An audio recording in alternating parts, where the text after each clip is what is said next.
Today we are going to use Python to operate NetSuite and download multiple reports into Excel. In my codes, I put in the URL links of the 3 reports. First, I use the pycharm terminal to open a Chrome browser window. Then, I run the program. The program will automatically take me to each of the 3 reports based on the URL links I provided. Then, it will find the Export to Excel button and click it for me to download those reports. Let's see.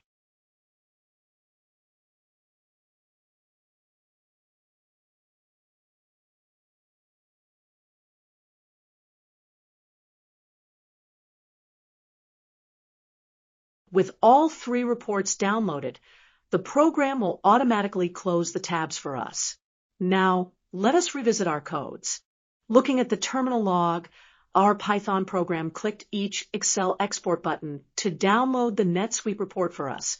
This is how RPA is done with NetSuite using Python.